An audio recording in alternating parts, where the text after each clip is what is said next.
YeahThisMilk starring LadyVeeDaPoet.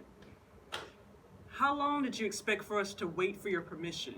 Submissively twisting our lips to be held under shackle, lock, and key. Reaching our fingers to the heavens with the answers to the questions. Begging for your attention. Begging for acknowledgement, recognition.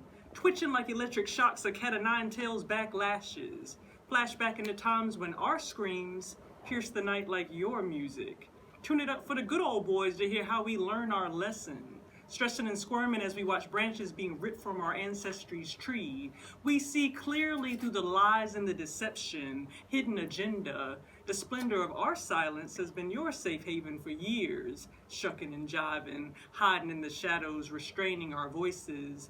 Blackface makeup running down like rivers of held-back tears. How long did you think we'd be quiet? Doors slammed in our face if we tried it, speaking truth out loud. Crowds of us speaking defiant. Refusing to obey the fear you've instilled in us.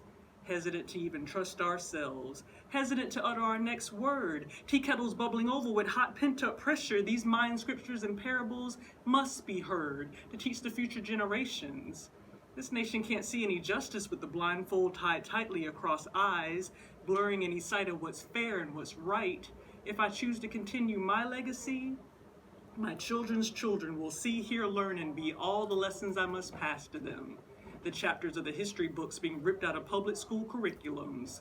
The trailblazers, inventors, innovators with skin like mine, they aren't mentioned to the masses. They're only whispered to some. I must carry the torch in these verses and psalms. I must be the voice that gets ignored on the news. The interview of what really happened to the body. This underground story will save my life and others. Told through my eyes of perception, the world will feel its concept. I must be the words that are often muzzled, chopped, and screwed. Unapologetic truth will no longer be silent. It's a matter of my life or death.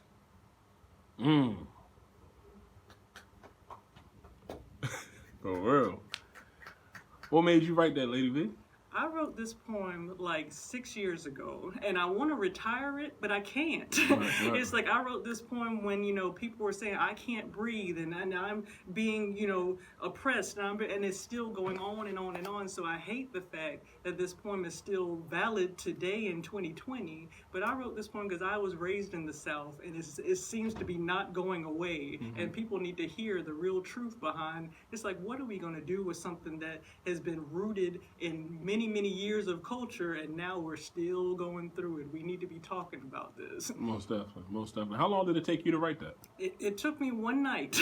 Yeah. I mean, stuff like this is just like you go through the school systems, and they don't teach you your history. You go through, life just knowing what they want you to know, and it's just like all that passion. It doesn't take long to write what you've been feeling for a really long time. Right. Because I believe that truth is embedded in your DNA. So even if they don't teach you, it's still in you somewhere. Right. So I wrote that poem very, very quickly. Right. You say you was raised in the South. Where you born and raised from? I was born and raised in Augusta, Georgia, the AUG, Richmond County, Augusta, Georgia, and I moved to Atlanta in 2005, and I've been in Atlanta ever since. Can you make us feel like we was raised with you? Can you explain how you was raised so we can have a vision of how LadyVee was raised? Definitely. I mean, my dad was a PE teacher. My mama was a kindergarten teacher. I grew up, wanting to know that my mama knew that I had to talk properly and sit properly, be a lady. So that's kind of where my name came from, LadyVeeDaPoet. But I was raised up in a very southern type of town where they believed in morals. They believe in, this is what you're supposed to do. Do this so you won't get in trouble. And, if I did get in trouble, Mama made sure that I got punished for it. So being raised in Augusta, Georgia, it was a lot of, you know what you're supposed to say, you know what you're supposed to do to not be in trouble. And, the culture and the arts history in Augusta, it was kind of like, you can say certain things, but you don't want to say, too much or you might get in trouble. A bigger part of me moving to Atlanta is more of me wanting to have more freedom than that. And when you say freedom of speech? freedom of speech and kind of like freedom to not be scared to say what I really want to say. Okay. I mean, I love Augusta. I love the culture there, but they have a long way to go when you have a Confederate guy on a horse down in downtown Augusta and nobody says nothing that's wrong. It's like you got James Brown over here and you got a Confederate guy on a soldier, statue down here, and it's like it's okay. And a lot of stuff in Augusta still isn't okay. Right. And when I say this, I'm not trying to offend Augusta when I say this. Based on what you're saying, it seemed like somebody with your perspective is too big for Augusta. And when I say that, I'm not trying to be mean. I'm sure it's other people down here who think differently than you in Augusta, like Most Elevated and other dope poets. N8, I think he was lived in Augusta for a while. I mean, Brother Trav, Sleepy Eyes. Yeah. But certain artists, like based on what you're saying, if I'm wrong, correct me. Based on what you're saying, it seemed like your mind and your thought process was too advanced to say some of the things that was in your mind to share in Augusta. Am I wrong? Well, you have a perspective of it, but the big core of it all is that there's a lot of people in Augusta that have a lot of power that want it to be black people over here, white people over here. Mm-hmm. I mean, both sides have a lot of resources, they have a lot of power, but it's hard to unite them because when you come together, like one wants to take from the other. Okay. So my purpose of moving from Augusta is just like, we can all do this united. We can all do this together without having to compete against black and white. Mm-hmm. There's still some people in Augusta that want to have, a black arts in the heart of Augusta. And the arts in the heart of Augusta is including Indian people, Chinese people, black people, everyone, but they still want to have a completely black arts in the heart and a white arts in the heart. And I don't agree with that. Yeah. Art shouldn't be separate because art is for everyone. Exactly. Yeah. Like you say, your mother and your father was a teacher. Did they teach at the same school as you? Actually, my mother was my kindergarten teacher. That wasn't supposed to happen. We didn't, that was supposed to be against the rules or whatever. But, I never made any bad grades in kindergarten. I know you didn't. But my mother was my kindergarten teacher. My dad, he taught in Columbia County. My mother taught in Richmond County. So it's just kind of like, being raised up by two teachers, it's like, you have that expectation. It's kind of like a preacher's kid. It's like you have to make good grades. You have to, be the one that's not in trouble all the time because they'll be like, oh yeah, your mom is a teacher. You should know better. Most definitely. It's funny you say. That's the question I was going to ask next. Was it? Explain that pressure, because you go deeper with the pressure, and also you have a sister, right? Yes, I have an older sister. Do you have any more siblings besides the sister? I had a younger brother. He passed away when he was 18. I'm sorry to hear that. Thank you. And I also have an adopted brother. He's 22. And so, I mean, my adopted brother, he's off the chain, but that's a whole nother interview. Right. But yeah, I have an older sister, and I also have two nephews. My sister has two kids, and it's just kind of like growing up. Me and my sister, we were held to that standard. Like, you better get a good job. You better, make good grades and stuff like that, because we're watching you. We're making sure. My mama has a big thing about image, and make sure that you make the family look good. What do you go do to make you go to college? You got to make sure you get that degree because you want to make the family look good. Most definitely. Yeah, it's kind of like when you have parents that are teachers. That's the expectation. You don't want to be the dropout. You don't want to be the one that's like, they're looking at the parents like, well, you should have taught them better because you're teachers. Do you think that was that pressure? I mean, it's definitely pressure when you get that report card and you got a B on it. It's like, oh man, I got a B? Oh, that's my good. Goodness. I'm happy with a B. Like a B plus, you better study harder or whatnot. But I mean, it motivated me to be that standard. It's just like, if I see my friends struggling or whatever, it's like, if I know what the lesson is, okay, let me help you out or whatnot, because I don't want your mama yelling at you. Right, most definitely. So it's kind of like, the pressure is there, but it's there to help you. When you're 10 years old, 11 years old, you just think your parents are picking at you and you just think blah, blah, blah. When you get to be 40, when you get to be, up in your age, you're just like, oh yeah, they really cared about me. They wanted me to succeed. So that's a good thing. What did your mama teach again? She was in kindergarten. She taught kindergarten for 30 years. So when she taught all different type of subject, or was it one particular subject? I believe it was all the subjects. She had a teacher's aide or whatnot. Okay. Yeah, but most of the time she said she didn't want to teach the older kids because I'm not going to say she was scared of them. It's just reckless. Right. Yeah. After a while she's just like, these older kids are bringing guns to school. These older kids kids are, not respecting the teacher or whatever, when you have a kindergartner there sitting there, most of the time the parents are sending them to school to be like daycare for them. All she has to do is, put up the blocks and put out the coloring books or whatever. Most of the time as a kindergarten teacher, you're raising these kids. You're not really teaching them. Right. I'm going to ask you two more things about your parents, and we can go somewhere else. What I want to ask you now is, explain the type of, because based on what you're saying about your mother and your father, just sound like good people, right? And explain what type of people they were. I know what type of jobs they had, but explain what type of mother your mother was, and then explain what type of father your father was. Oh, okay. Night and day. Opposites attract. That's what I can definitely say about my parents, because my mother is a social butterfly. My mother, is very active in the church. She's got her church friends. She's got her teacher buddies and everything like that. And, she is the one that you walk in the house, she's got a cup in your hands. You even want something to eat. And then, she's up in your face, making you feel welcome. My dad is the guy that is sitting upstairs watching football. My dad is the kind of, stoic. He's just like, he's the jokester of the family, but he's only comfortable around people he's comfortable around. And so I kind of imagine when my mama and my daddy met, he needed that part of her to complete, that he wasn't really social. He wasn't really I'm going to go out with my buddies and have fun or whatever. He needed her for that. Right. And so definitely I think in my personality, it's kind of like I got my true friends that I'm comfortable with or whatever, and I'm sociable with. And then it's like some other times I'm just like, well, yeah, I just want to sit up in the room and watch TV. I want to be like my dad and be like, hey, just leave me alone for giving me my me time. Right. So but my dad was kind of like the more jokester. I'm going to be, my me time type of guy. My mom was just like, come on, let's go to the movies. Let's go to the bowling alley.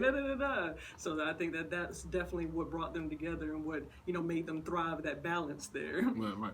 What type of, your brother that passed away when he was 18, what type of person he was? My brother was a very, soft-spoken type of guy.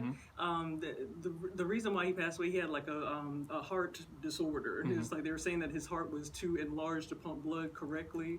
But there's a lot of medical malpractice going on that I'm still angry about that. Right. But my brother was a very soft-spoken, very...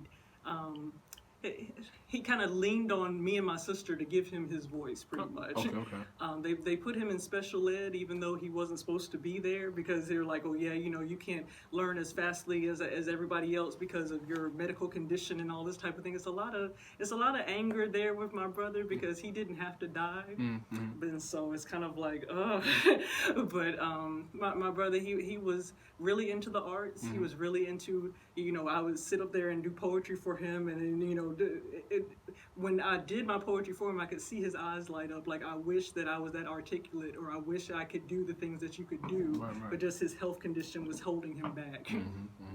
What did anybody else in your family write besides you?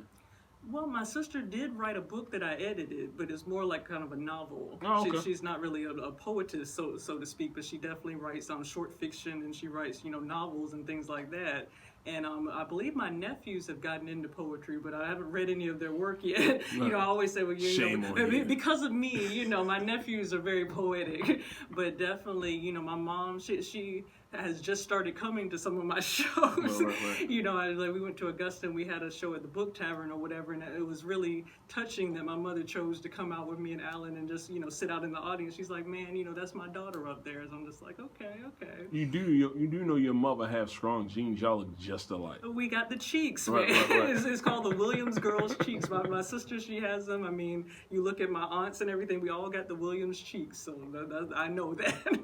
And so you say your sister wrote a book. What's the name of the book? So let's plug it. I mean, she didn't put it out there. Oh, not yet. Right. Okay. I mean, it's kind of still in. Put that book out, girl. What's your sister's name? My sister's Valtrina. Valtrina? Put the book out, baby. Come on, get out of your own way. Put that book out. Exactly. I know if LadyVee edited, I know it's right. There you go. I mean, I edited Nolan P. Holloway's book. Shout out to him. So I'm a good editor. I'm gonna, go ahead and say that. But yeah, I mean, it's a lot of dark secrets in my sister's life that she put out in that book that she may not be ready to have the world see yet. I understand. I really believe that if you write a book, even if you write poetry and you're not comfortable enough to tell the whole stranger world, then you need to kind of keep that, because when you're up on stage, they're going to see that. They're going to know that you're not comfortable with that poem yet. Yeah. What type of person was your sister? What type of person your sister is? My older sister is very headstrong. My older sister is a social worker, and she wants to, without, putting out her business or whatever, she wants to fix everybody's life. And, the minute that she comes into my world and wants to fix my life, I'm like, put up the big, hey. Right. But my sister is she wants to tell you what to do, but she has good intentions, basically. It comes from a place of, I want to help you, but when you tell her about her own flaws, it's like, get away from me. Right. So, I pray for my sister's home all the time. I pray for her so she can be more open-minded to the fact that, yes, it's good to help other people, but you need to look at yourself and be like, okay, let me see what I can fix on my own and take other people's suggestions, and then we'll listen to you more. We'll trust your advice if you look at yourself first and try to, be more, I'm not really sure that, like, compassionate to your own, instead of just telling me what to do. It's like, look at yourself in the mirror and we can have that conversation. It's funny you say that. That's one of the things that I had. That's one of the, well, let me say it the right way. For me, what I would do, I would always give it advice. And I noticed some people wasn't taking the advice I was giving. So what I did was I pulled back on giving advice. And I said, all right, instead of passing out this information, let's focus more information on me. And once I did that, I started going quicker in my life. When I start saying, all right, stop giving out advice unless people will come to you for it, but just focus on you. It works better for you. So what you just said, that's perfect. That's perfect. When did you start writing? I started writing back in 9th grade. Back in high school, they call it the Alive Poet Society. It's kind of a trick on the Dead Poet Society. It's like we're the Alive Poet Society. So we go to the library and have like little shows and things like that. But during National Poetry Month, during April, we always have those school assignments. Write a poem for National Poetry Month. And so I presented my poems to my teachers. They're like, man, can you get up and say this or whatever? And when I got up and said it, the whole class is just like, wow, where did that come from?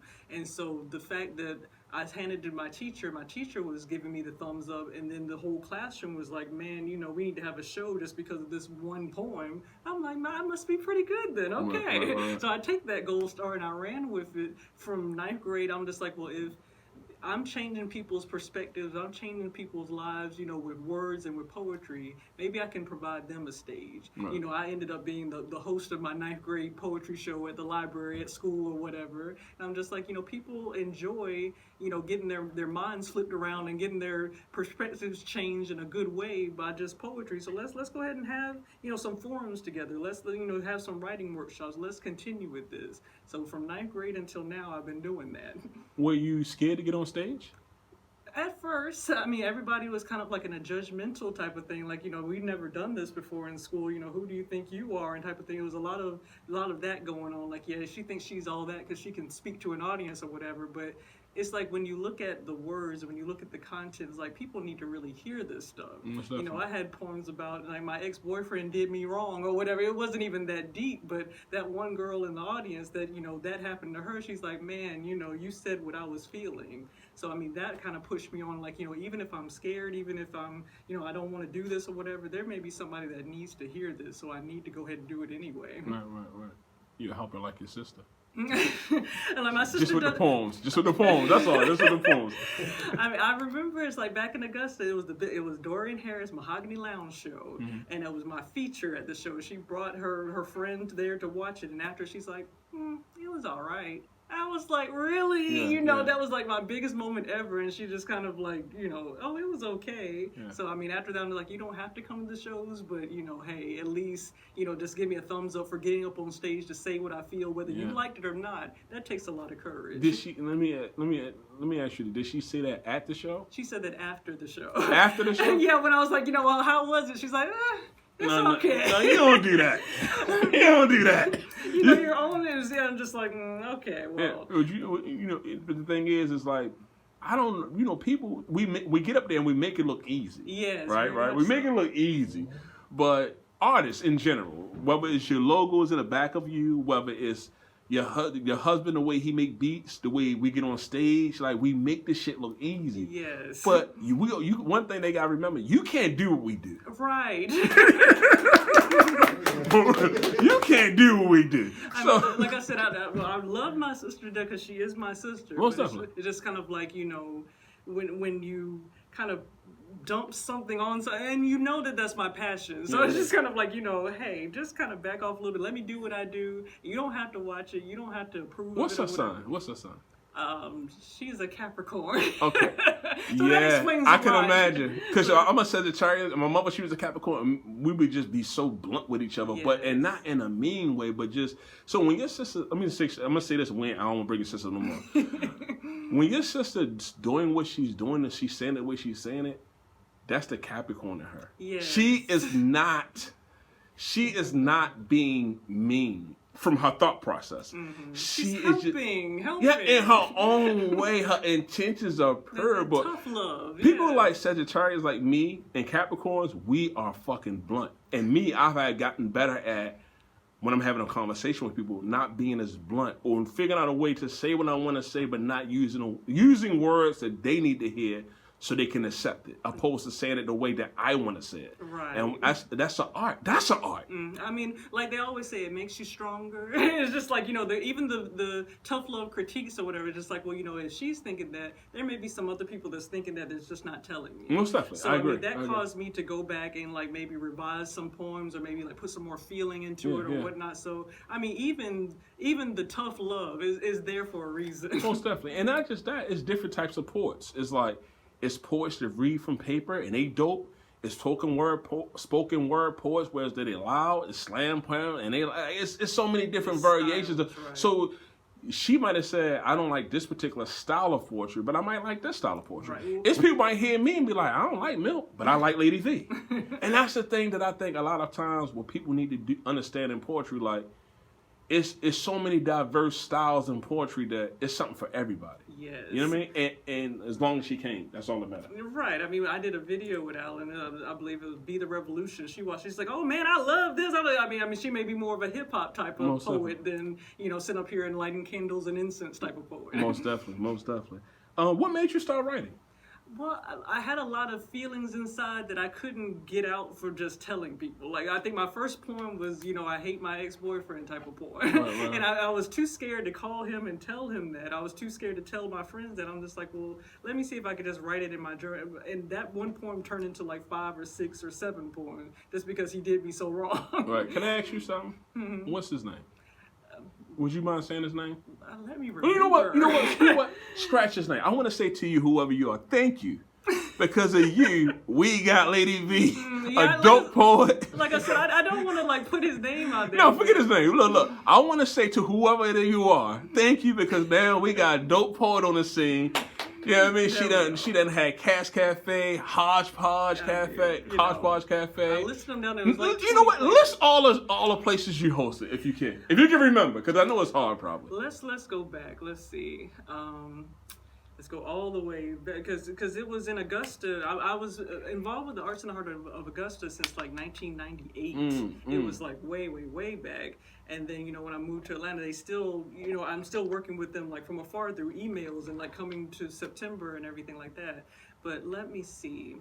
There was a cafe in Buckhead that I don't remember. It was like right across from the MARTA station in Buckhead. That was where it first started. And then we went to Urban Grind in 2005 or 6. It was like Urban Grind Coffee House on the second Saturday with the DJ G-Side, giving him a shout out. From Urban Grind, we went to Hodgepodge. So now that's like kind of our Do You Lyric Lounge home or whatnot. But on different kinds of, like, we had the Do You Lyric Lounge and we had the Unleashed Open Mic. So it's like the Unleashed Open Mic was at the former Hotlanta Yoga Studio, Circus School of Atlanta, Spice Bistro, let me see. It was like different, DeJay Natural Hair Spa in Conyers. I'm like drawing a blank for the rest of it, but it's like we had special events at the Vault in East Point. We had an event there, but it's just kind of like, sometimes the owners and and my opinions don't mix. And so like if that vision doesn't come together, it's like, well, we're not really supposed to be here. Yeah, I'm out. But definitely, you know, Hodgepodge Coffee House, it just blows my mind that owner there, Crystal Rodriguez, is like keeping her doors open though through getting government grants and turning her, you know, front lobby into a pantry selling, you know, the toilet paper and stuff like that. It's like she's doing whatever she has to do to keep on serving the community. So it's like I tip my tiara off to Crystal Rodriguez that Hodgepodge Coffee House is going to be okay. And it's like she opens the doors for us to be like a community event there. And I'm just like, I'm so in awe of that woman because she's keeping her business open when people can't sit up in there and plug up their laptops and blah, blah, blah and eat food all day. But the doors are still staying open during the quarantine. So, you know, my thumbs up to her. It's funny we talking about business. That's one of the things I really want to talk about. You know, a lot of people, they're poets, but some people don't understand the business portion of it, right? That's true. And to elevate the game to the level it need to be took to, from my perspective, you need to know the business. You need to know how to create content. You need to know how to do things that's going to put a brick into this poetry community to make it go higher. Yes. And I've seen you time and time again recreate. And you don't have well, you and Alan, you have a team with Alan now, but you self-sufficient before Alan, right? You consistently be a one-woman show and makes the shit happen, right? What is it in you? What made you say, I'm gonna focus on not just the poetry portion, but also the business portion to consistently put up numbers over and over again? My passion for this runs a lot more than this book. Runs a lot more Hold than... it up. Say the name of it. The Ink Blots on I-20 Reflective Poetry Collection by LadyVeeDaPoet. I read the book. Yes, it's like, you know, life, love, heartache, art, and observations and reflections. But my love for this, my passion for this goes so much farther than just the words on the page. It's just kind of like when people come to me and say, man, you know, I saw you do the door manager, to take the tickets, host the show, plug up your MP3 player for the music, run around and greet people, It's like, you know, one time Alan had to go to the hospital. He had to have surgery, and the show was on that day that he had to have surgery. I'm just like, we got 50 people coming to Hodgepodge Coffee House looking for this show, and this is our brand, both of our brands put together. So I can't be like, oh, the show is canceled. I went down there and I made sure that those people were taken care of, and they're like, you know, where's Alan? I'm like, Alan is okay. You know, he'll be back tomorrow, whatnot. And they're like, oh my gosh.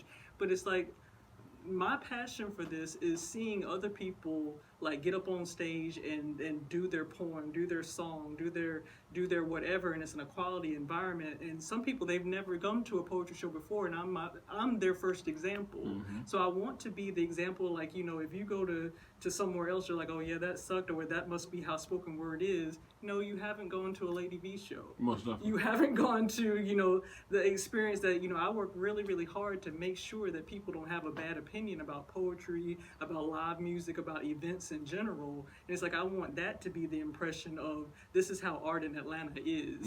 You know, I have a lot of love for Atlanta because when I came here, they embraced my business, they embraced my art, and it's just kind of like, you know, I don't want to let Atlanta down, and I don't want to let Augusta down that's looking at me like, you know, what are you going to do to, you know, showcase this art the way that you do? So, I mean, it's a lot more bigger than just, you know, standing up here and reading a poem. It's like, what kind of platform, what kind of quality platform are you going to provide for the people? Most definitely. And what you just said, I think a lot of times people don't think about that portion. I was thinking about this last night. I'm here in another state, and they giving me love. Right. They don't have to do that. Right. There was a lady in Augusta when we went to Sajul's, she had like a birthday type of show or whatnot, and there was a lady that came up to me, she's like, you know, you look familiar, do you know Milk? I was like, yeah, I do. It's just like, you know, and she was just like, you know, he comes to Augusta sometime, and it was like, I didn't know this woman at all, but just the fact that you made an impression on her, it's just like, well, man, you know, that is somebody that is doing his thing because, you know, she felt the need to come up to me. She might have seen me in a picture with you or something like that, but, you know, you left a favorable impression on her to the point where she had to tell somebody about it. Well, speaking of favorite impression, let me tell you what you did for me. When I first had the courage to do poetry, to get on stage, because I've been writing for years. I've been writing for a long time, but I was scared to get on stage. But somebody told me, the girl, she passed away now, she basically said, all right, this is where you need to go. And it was your spot. Oh, wow. She told me, let me say this. I went to Java Monkey first, and them poets scared the fuck out of me. There's a lot of healing going on there, I'll say. Let me say this, like for me, I didn't grow up, I'm not going to say this the right way, and I'm not trying to be disrespectful. I didn't grow up loving poetry. Yeah. Nas, Biggie, Big L, Jay-Z, Big Pun, those are my poets. I know it's poet. Those are my poets, right? But when I got into the game, when I started being around it, and I said, yo, it's some killers down here. And I was at Java Monkey, and I said, God, please don't call me after this guy. This guy, he did a poem. I was like, God, don't, I'm not ready. Don't call me after him, right? Mm-hmm. So after that, I stopped doing poetry. I stopped going on stage, right? And I said to myself, I gotta figure out what the fuck I'm doing wrong. I'm doing something wrong on stage. Like, don't call me after Poppy Picasso. Don't do it. It was somebody I don't even know. And the guy who I'm talking about, he not even on the scene at all, right? So I'm looking at the video footage of myself, and I'm looking. I'm like, I'm doing something wrong. I said, I'm not putting emotion into what I'm doing. Like, the words are good, but it's dead. And the next time I got on stage was at your event. And I stayed coming to your event all the time. But I want to say to you, thank you for having a home for us, for real. I was going to say, I just remembered another spot is like the workout center in Decatur. I forgot what the name of that is. It started with an R, but it was like a fitness center that I was doing poetry in that you came to, and I forgot the name. and look, it's funny you said that. Just now, like, this is what I mean when I say, like, being at your event, this girl asked me, she's like, hey, do you have a CD? I was like, no. She was like, you got a book? I was like, no. She was like, you have a card? I was like, no. She was, and it just like seriously, it put me in checkmate. Like, yo, you need to really get your shit together, because you ain't handling your back to what I was saying initially. Your business right. Right. I mean, you have authors there at the Dewey Lyric Lounge with just like a table full of merchandise and everything like that. You know, Lauren Doriana comes in there. She's got her candles. She's got her, soap. She's got her books. And it's just like, we have so much talent here in Atlanta. And me and Alan, we want to present it in like a professional type of way. It's like, hey, you're an author. Let people know that you're an author. Most definitely. Most definitely. Did you have a mentor coming into this? Like, how did you, because you know about the business, or you know about the business portion, and a lot of people just don't know. Mm-hmm. I mean, shout out to Queen Sheba, because Queen Sheba is, she was like my unofficial mentor. We didn't have no workshops together. I went to her workshops and took many notes or whatever. But recently, I mean, she was online, and she's like, well, I've gotten so many grants and so many this and that from the quarantine and stuff like that. And she gets in my inbox and gives me like 50 different resources on how to like survive this time. I'm like, nobody would do that. Most definitely. And I tip my hat off to her, because I've gone to people, and they think that because I got it, you just got to get it yourself. I don't want to share my resources with you because you might take from me. But this woman is just like, hey, we're all in this together. Like they say, you're not me and I'm not you, but we're going to help each other. And whatever you do with it, that's your thing. But I'm not going to be jealous of the fact that you got a grant and I didn't, and all this type of thing.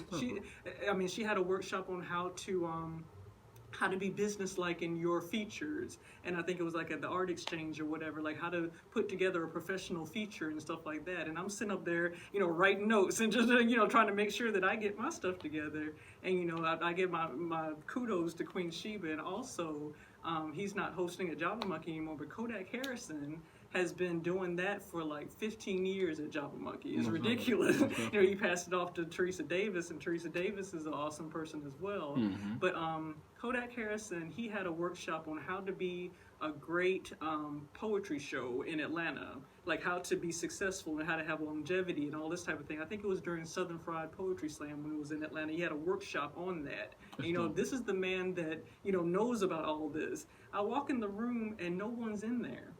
And I'm like looking around, like, where is all the poetry promoters? Where's everybody that's, trying to do this? And I'm just like, I'm sitting up there with my notepad waiting for the thing, and no one shows up. So I'm just like, well, just tell me how to do it. And he sits down and he goes through his whole presentation. I'm writing notes. And he's like, thank you for showing up. And I'm like, I must be the only one that kind of cares about it or whatever. But I was so shocked out of my mind that I was the only one that like wanted to know that valuable information. So I mean, he told me some things that like, you know, what kept Java Monkey going on for 15 years. I'm like, I want to be, you know, a Do You Lyric Lounge for 20 years. I want to be doing this for, you know, a really long time. So why wouldn't you be there? Yeah. So definitely I put him on a pedestal, and I put Queen Sheba on a pedestal. Does anybody that's consistent with it, and anybody that's, you know, got longevity with it, they keep on doing what they're doing, and it's always quality. That's who I look up to. Most definitely. When you first got here, how many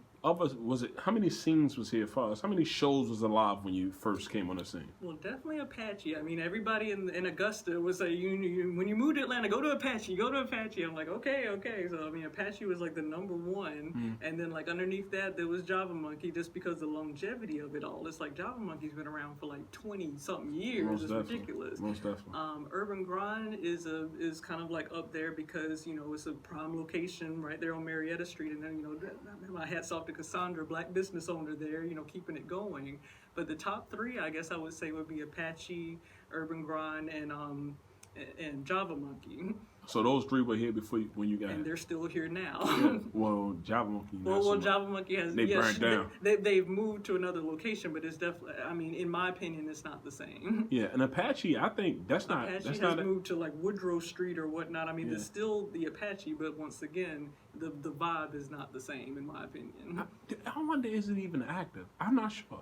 Recently, I saw a flyer. They were trying to do like a drive-in concert. Yeah. And like, you know, Murphy Field or whatever. It's like, it's still the Apache name, but it's just like, you know, when they were having shows there and everything like that, it's just kind of like, because it's not in that building. The soul, the essence is gone. The Java soul is not at a pizza spot that they tried to be at. I mean, no disrespect to Teresa Davis trying to keep it going on, but it's just like that feeling. I've gone to Java Monkey like years and years and years and saw the slam people there or whatever, and I went to the pizza shop where they moved it, and it was not the same. Yeah. It's funny you say that, because that is true. An environment can feel alive or whatever. It's places where it's places I went on stage and I performed once, and I said to myself, I'm not going back here. Right. Like, I'll go to support, but I'm not getting on that stage because it don't feel right to me. You know what I mean? I mean, that's the one thing that I've noticed about my business is just like we can have a special event, and we were at Star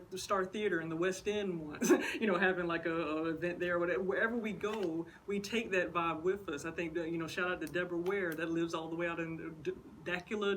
I don't know how to say it right, but she would travel all the way from Dacula and come to the show and be like, you know, wherever you go, I'm going to be there, because the vibe is just, it's the same wherever you go. It's always welcoming. It's always quality. So it's just like, I love the fact that we can pick it up and take it anywhere. You know, if we had Do You Lyric Lounge, Texas, if we had Do You Lyric Lounge, you know, New York or whatever, it would still be a welcoming environment. It would still be the same. So it's like, it's never, you know, oh, we're at that building, it was just so wishy-washy, we couldn't stay there. No, it was quality, but, you know, we just moved to another location. Most definitely. I think one of the things also is, like, as a host, you got to make people buy into you and not the place you at. Right. And once you do that, you can go anywhere. I always say that, you know, just because you're a poet doesn't mean you're a host. This is true. I mean, this is true. I have and vice versa. Right.